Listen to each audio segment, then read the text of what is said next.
Alrighty, son. Today we'll be teaching you how to milk a tractor. Moo! Boy, I'm so excited, Dad.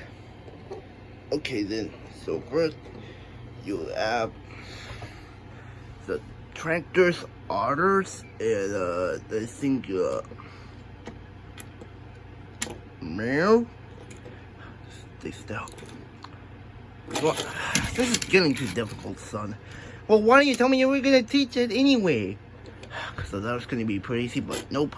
Since, yeah, we're cars, so we don't know it's gonna work. Well, okay, I'm just gonna go back inside. What do we do now?